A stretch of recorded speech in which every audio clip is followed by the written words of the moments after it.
broadcast network, AFTERBUZZ TV. Over 20 million weekly downloads in over 150 countries, and your number one source for after-show entertainment.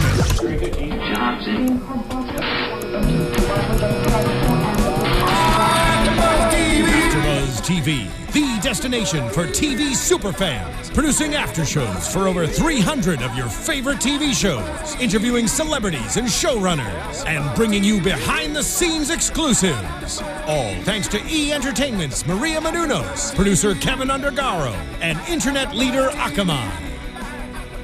Now, let the buzz begin! Yeah! Absolutely! Let's go, everybody. It is the AFTERBUZZ TV After Show for Billions, Season 1, Episode 3, entitled YumTime. And War is Good for Nothing, a great song to end the episode and to start ours here. Thank you so much for tuning in. I am your lead host, Frank Maiorana. You can find me on Twitter and Instagram at Let's Go Frank M.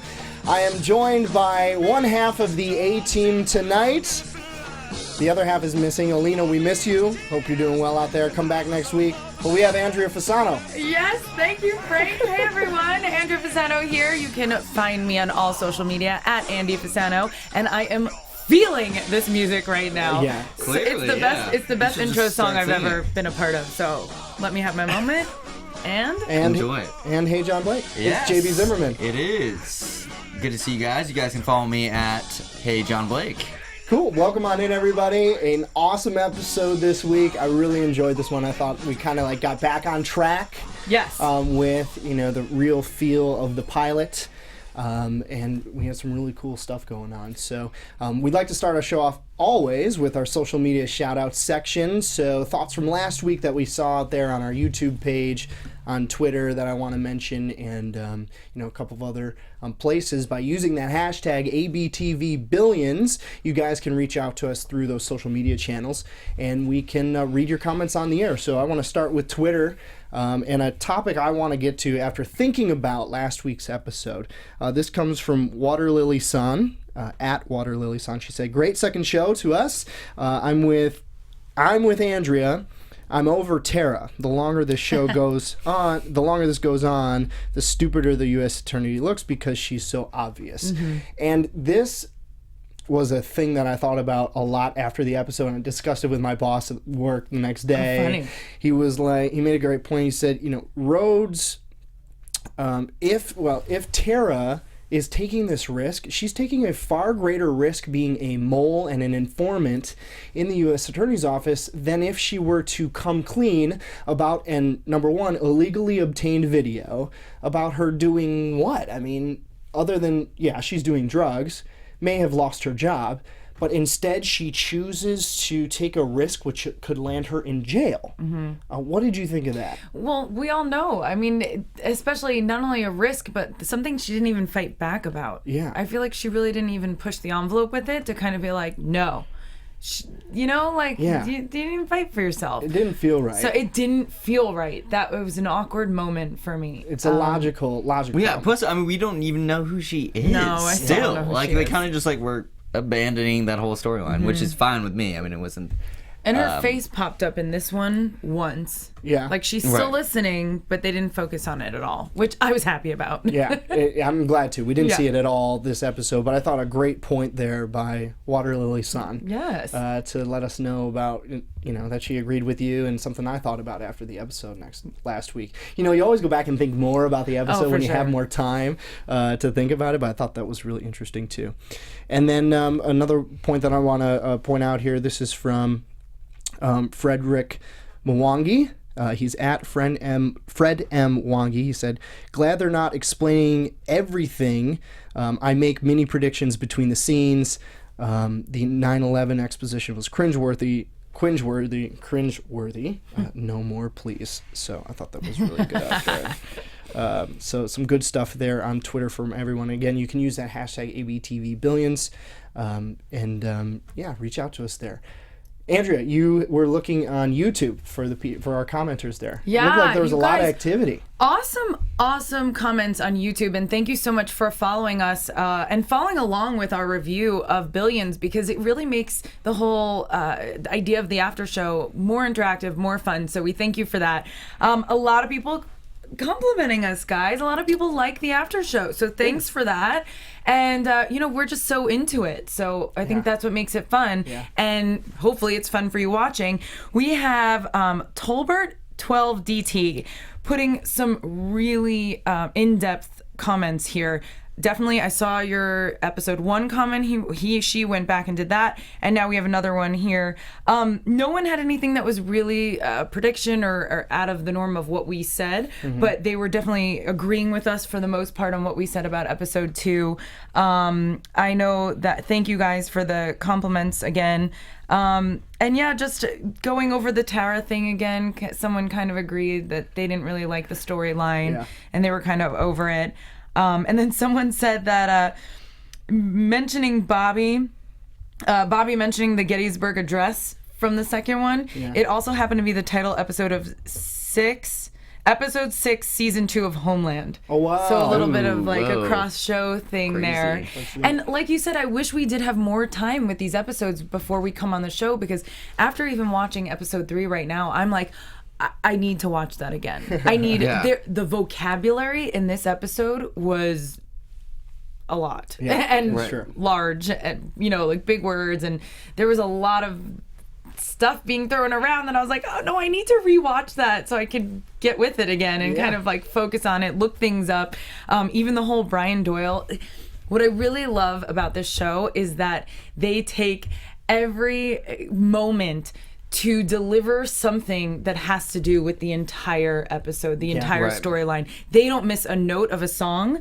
They don't miss clothing. Everything is relatable to their storyline of what they're trying to deliver. And even if it's like a sneaky little secret thing between the writers, like I was saying, Brian Doyle with the Yankees, I'm sure that story means something to someone. So I thought that was really cool, and I would have loved even to do some more research if I had time. Right. Yeah, I mean, it's a really complicated show, and it's a smart show, which I think is, rewarding for people who can rewatch this again and again and get those references that are kind of hidden gems that they throw in there. But it's also a very intellectual show. Like the high finance is very complicated. I mean, obviously, I'm not an expert. Right. Hopefully, some fans are and can appreciate how in depth the show really goes with that. Yeah, that's very true. And speaking of the depth and the range of this show, we're going to have a whole next year. JB, you have some news and gossip about the show. News and gossip, great news. Variety put out an article that Billions has been renewed for second season already. Congrats. Hey.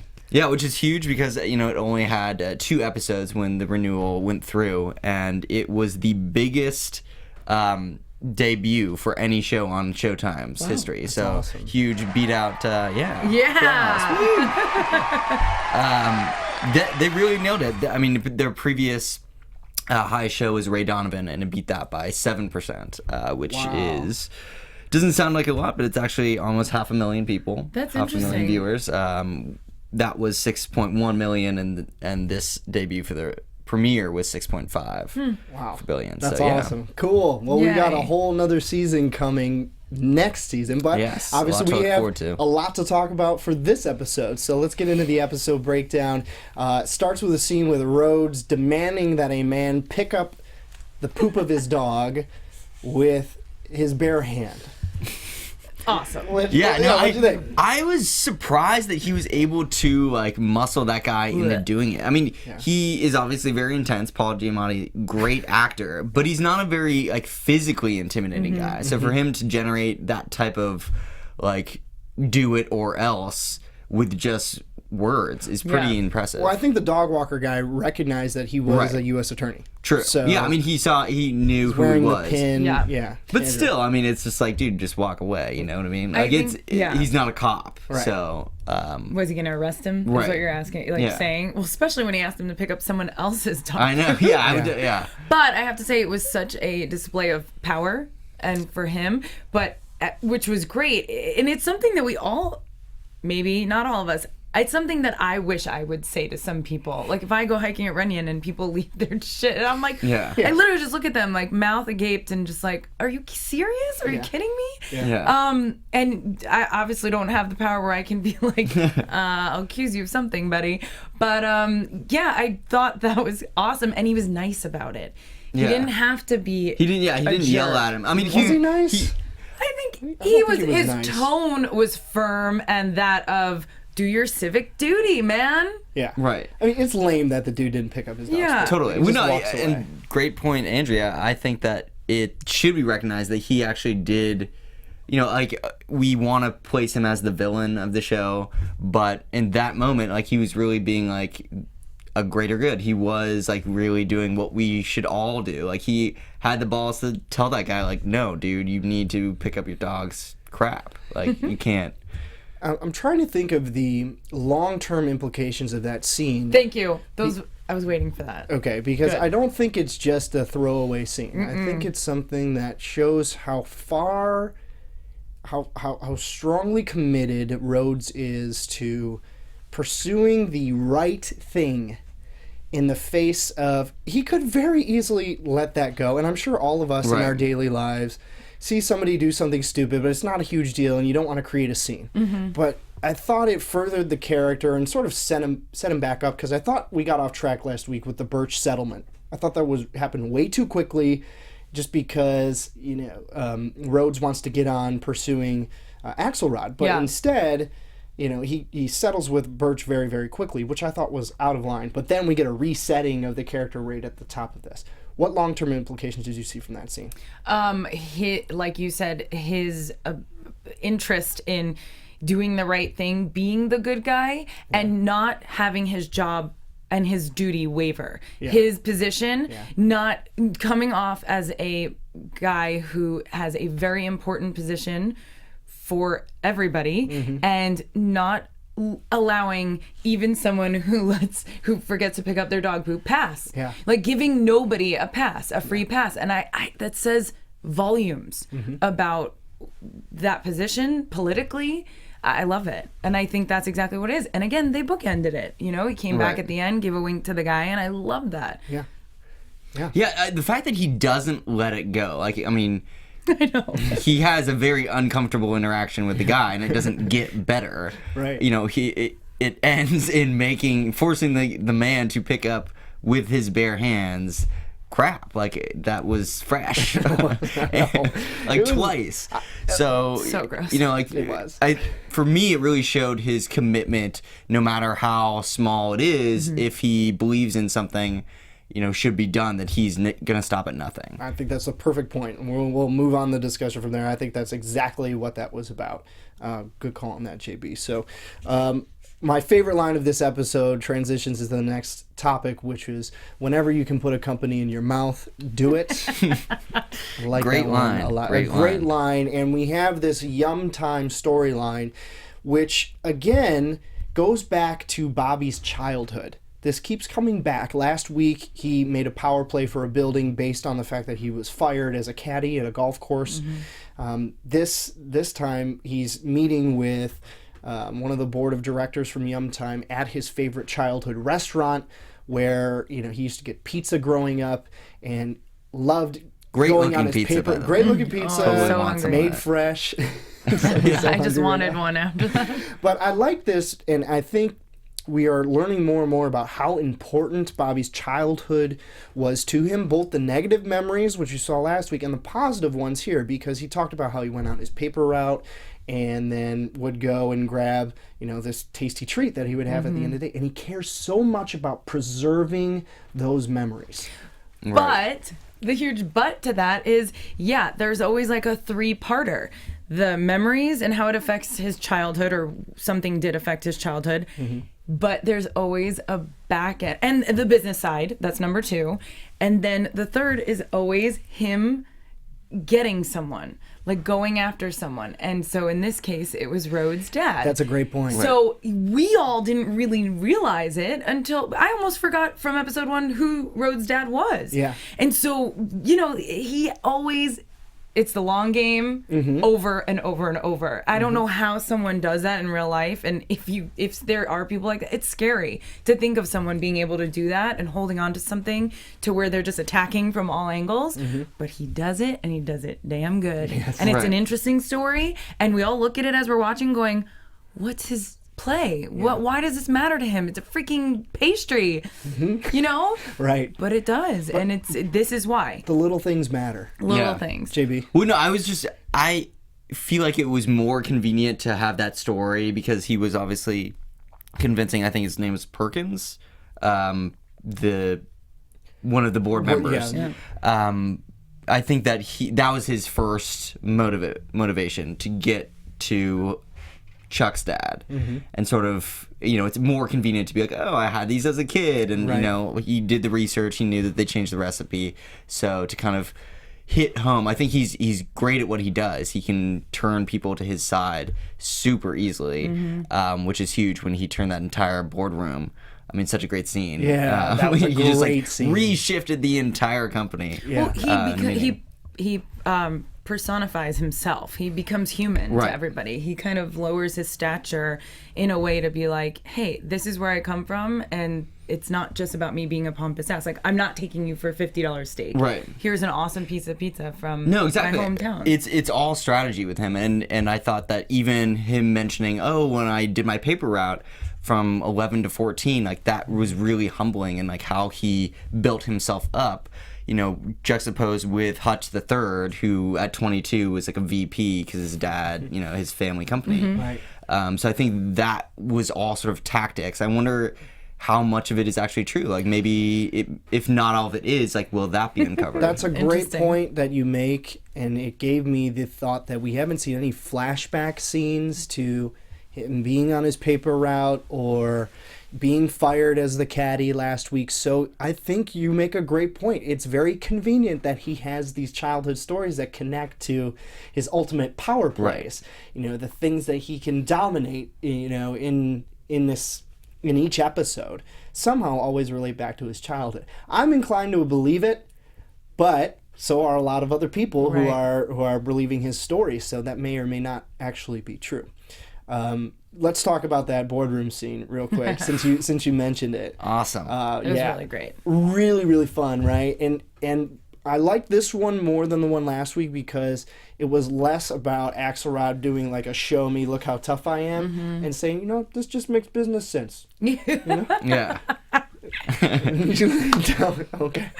That was awesome. Thank you. That's your impression of Damian Lewis. I'll work along that one a little bit, make it a little bit better. Maybe you should. That was just an impromptu. Thank you very much, good, Andrea. though. Okay, shut up. I hate you.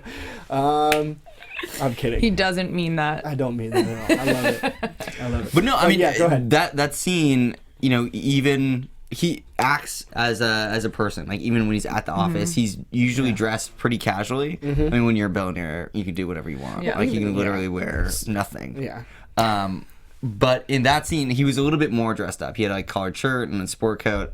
So just knowing his audience, that's why I think he's sort of always calculating. And I wonder what is sort of beneath that.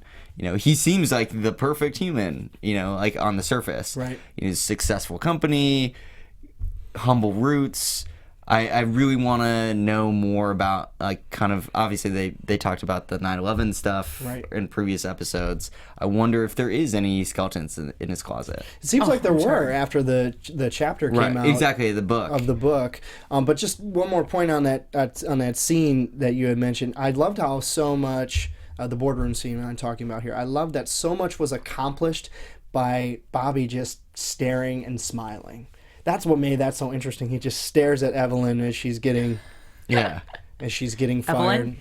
Evelyn. What did I say? No, it's from a different movie. Oh. Sorry. Ooh, by the way, Evelyn's line I think was my favorite. Which in was? This episode. She calls the other board member an old cocksucker, and then he says, some might say the same of you. Yes, which is that was awesome. Amazing zinger. It was a great comeback. The old guy got it. Seems like the worst kept secret that Rhodes' dad is hooking having up with an Evelyn. affair. Yeah, Everybody seems to know. I was shocked to know that Chuck Rhodes knew that. Yeah. I was shocked that it was just like, okay. I mean, he clearly isn't okay with it. Yeah. But it was known information. Right. Well, I mean, I think when you're that high profile people, like, it's hard to keep anything secret. Yeah. You're getting hotel rooms on the regular, you know, like, people are going to put two together. Pretty lame line. Right. Honey, I just took a pill. Yeah. Oh, okay. Let me take my dress off. Okay. I mean, it was. We all laughed at that. That was a Would that funnier work moment. on you, Andrea? Never. No. Well, especially that's what was awkward about it. Obviously, she seemed into the relationship, but then as soon as he said that, she seemed almost like she had to do it, like obligated. Right. Well, I mean, I think their relationship is obviously it's romantic, but it is another power relationship. Like, she is definitely getting stuff from him, and that's why she's with him. Like, I mean, she might have developed like real feelings, but he gave her the seat on that. Like, it was definitely a career relationship. Yeah. I thought a great scene, and probably the highlight of the episode for me. A highlight of our after shows here is having all of you guys tune in every week, so we want to thank you for doing that. You can help us out, keep bringing you these shows for free by reviewing us online on iTunes, give us 5 stars or a thumbs up on our YouTube page, and then keep those comments coming. That lets us know that you're out there, you're watching, and we can keep coming to you week after week. We would all get together in a garage and do this ourselves, but it's a lot more fun if you guys are out there watching. So again, thank you for that. Yeah. So I want to remind everyone, subscribe to us on iTunes if you have not done so already. We sound great on iTunes, guys. We do. I listened over last week. Meanwhile, we have I thought a really good showcase episode for Malin Ackerman as Laura. Finally. Yes. She with came up huge this episode. Yeah, her and June. I like that there was a subtle way, and she had a strategy about handling the June eruption. That this book was going to be released that contained some damaging information about Bobby.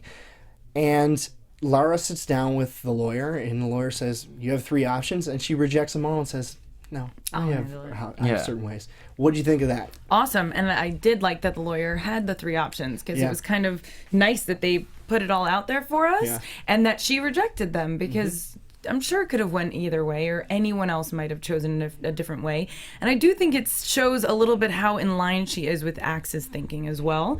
You know, they really take a moment to take it all in. They don't get heated. They don't freak out. They really just analyze their options, and it says a lot about where they are in business because of that. Right. But, and she completely handled that situation on her own, like perfectly. Yeah. Which I think is really cool. I mean, I think Malin plays it beautifully, because it's a subtle power. You know, it reminds me of Robin Wright from House of Cards a lot, where it's like feisty, but not in a crazy way. Yes. You know, it's very subtle and powerful and kind of emotionless. Silent. Yeah. Exactly. It reminded me a bit of like an adult Mean Girls. Like, I'm not going to directly mess with you, but I'm going to subtly, turn your friends against you and embarrass you on the golf course, and your yoga class is canceled. Yeah, originally when I saw the yoga class, I was like, really? But then, it kind of, to me, after they did it a few times, it was just encompassing everything in her entire life, which is shut down. Well, yeah, with yoga too. The sun with that. Yoga too, and Andrea, do you do yoga? Yeah. Okay, so as far as I know, you have a membership at these places, and you get to know people, right? And sometimes it's kind of expensive. I would think that this studio that June is going to is pretty expensive. So I think the play there was that it's going to make her look like she couldn't pay for her membership and wasn't on the board and couldn't be with her girlfriends. Right. Did you read that the same way? I did. At first, I thought it was a little more about scheduling, like, she was just trying to get in. Like, I thought it was a weird place to start, but obviously that's where she found out about the book. So I agree with JB that it was a combination of all of the golfing, that, and the son not getting into and it really escalated. I mean, his son not getting her son not getting into his dream school when he's like a huge legacy. Right. Yeah. Obviously they've paid a lot of money to the school because it's named the tennis court is named for the grandfather. Yeah, the grandfather. But the yoga and the golf, that's all status symbols. Yes, the schooling is a status symbol, but it's more about the son, his education. Like, she's saying all these reasons that he should get to go there. So I thought that was the biggest hit home. Yeah. And the best way to kind of go after after it, but I'm really glad that she wound up saying, oh, and by the way, I think he'll be accepted. You know, It was that was such a good scene. So good. And like you were saying, we hadn't seen much from her so far, but Malin Ackerman was great in this episode and just handled things in such a calm but confident way. You know, she's going to put some pressure on this woman, but ultimately gives it all back to her once she does what she wants. Right. I thought it was really smart. No, exactly, and I thought that really mimicked what Axe was doing. Like this episode really showed their reach. Like it's sort of like invisible, and it's like through all these different channels. But it was so cool that they were both doing it, you know, through like getting what they wanted. You know, it not really by buying it right away. You know, that power is more than money. It's more than the billions they have in the bank. It's like strategy. The strategy, the network connections. That's power you can't really buy. And it's super cool that I mean, you can't. There's no amount of money. I guess there to is. buy wit. Yeah. To buy strategy, to buy smarts like that. Well, I thought they were mirrors in this episode, Bobby and Lara, going about exactly what you said, JB. Two different strategies, two different endpoints, but they handled it in a smart way. They don't come up to you and ask you, hey, I want you to cut that stuff out of your book. They make you feel the pressure in all the ways that would make the person think that it could only be them. Right. So, of course, June shows up on the doorstep to Laura and says, hi, here's the new revision for my book. Do you like it? And I'll sign an NDA. Perfect. Yeah, And she has it right That was right by the hilarious. door. That That's was so I'm like, great. who offers up to just say that? Obviously, she knows she was in the wrong, and she should have done that to begin with, and yada yada. I don't think she was in the wrong. I just think she was backed into a corner and said, Yeah. in the wrong as far as if your friends and husbands were coworkers, and this is a like family affair-ish. I know she's not in the family, and obviously, but you know what I'm saying. If Axelrod does for her son and that kind of stuff, like, you don't want to mess with that. Yeah. Biting the hand that feeds you, almost. That's true. Yeah. And So- they Yeah, brought a little bit. they brought the heat down. Yeah, seriously. No doubt. Let's move on to Wendy and Love her. I just can't get enough of Maggie Siff playing this role. Yeah, she's great at it. So deliciously simple in the way that she portrays Wendy, can sit back and achieve so much. Like I was saying before in another scene with Bobby just staring and smiling, there's so much that's accomplished in silence in this show that I liked so much about her. But she ultimately, again, this is not someone telling someone directly what to do, but finds a smart way to convince this character to leave Axe Capital because she's in for a real rough time that we learned from Wags, which I don't even want to get on Wags. Oh, right now. yeah. I'm really not happy with Not the way happy with that stuff is going. But what did you think of Wendy this week? I love Wendy. It's funny, on Instagram, Showtime even promoted the fact that she was going to be huge this episode. Nice. You know, check out Maggie Siff in this one. And I'm glad she was everybody's favorite character, I think, so far. Yeah. She's amazing. She is so, like, strong, independent woman, but like you said, that kind of has the reins as well, and She looks doesn't great act in like she lingerie. does. Yeah, She she does. does. Very true. Killer bod. Oh, man. And she just, like, her attitude towards this female coworker of hers, and then, you know, towards the men as well. It's a nice dichotomy to kind of see. And by the end, she's buying some shares, you know, through her. Yeah, I wonder if that's going to come back. Yeah, I mean, it's You know, got to. I think she was getting back at Bobby for this one. Right. Because Rhodes, the whole Rhodes thing with his dad. The dad. Getting that was messed smart. with. That Yeah. was actually So Right. She, remember, in the pilot episode, Rhodes was saying, I'm not going to discuss this work with you, you know, because you would create a conflict of interest, and that's exactly what's happening here. So while Rhodes and Wendy have a, you know, closer connection by him telling her this, it creates this problem where she's going to give $250K to, you know, her former client. Right. And I do agree with you. I think that is going to be a problem in the future. Yeah, I wonder if, I mean, hopefully that won't be the reason that Chuck Rhodes, you know, gets to get Axe Corp. Right. It'd be too Yeah, I simple. mean- No, Yeah. that's not. I don't think Yeah, so. a little I don't too think so inside either. baseball, but you know Yeah. that is definitely something. Like even that piece of evidence, maybe it lets them raid the office or something. It could be. Or it could be, you know, the final negotiating piece, you know, with, the wife stopping, Right. whatever's going to Working. happen, Yeah. Something like that. But we'll get into that Yeah. in Yeah, predictions. We will save, and we're not there yet, though. So one final dynamic I want to point out I really like how Spiros and Rhodes hate each other. that was the best. Awesome. I even wrote it cologne. down. He hates Spiros so much. I love that. And it's so he is obviously a hothead, Rhodes. Like it comes across when he Definitely. doesn't like something, or when he needs to win a case. But he outright despises this guy, and Spiros is just such a dork. Like, did anyone ever see Don't Tell Mom the Babysitter's Dead? No. He's like the sweaty long time whatever ago. guy. Like that's like. He just reminds me of that guy, just sleazy, but like so much of a dork that he doesn't know, he's in his own way, And I love that. And then Rhodes' assistant, kind of being Brian. like, dude, you're just just like, dial it back a little lot. bit, Yeah. I love that little group right there. They had So there funny. was a lot of funny scenes with the attorney's office.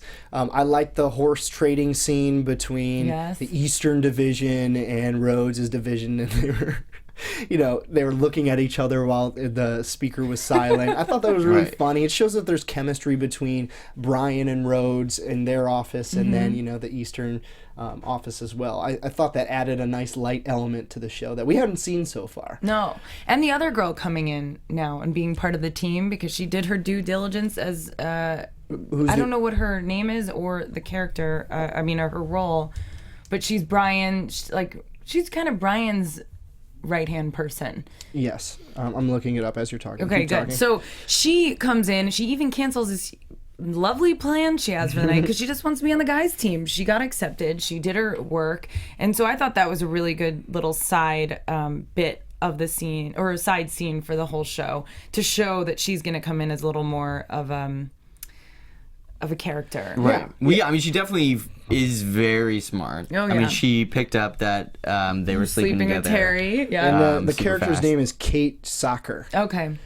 Kate Socker, played by Condola Rashad. Oh, okay. Nice. I saw her So, name in the credits. I Kate. didn't know who she was yet. Okay. So Kate is Brian's, Kate, yeah. and she seems to be taking on a larger role. We like her more than we do I Tara. liked her from Yeah. episode A lot 1, more. and she hardly, from that conversation she gave to the kid about being on Tinder. Yeah. I liked her from day 1, so I like that and like you said, the episode as a whole this week was a little lighter than Yeah. the second one, Yeah. but it also delivered equal a punch and so much Yeah, no, I information. really like this- So much this episode. information.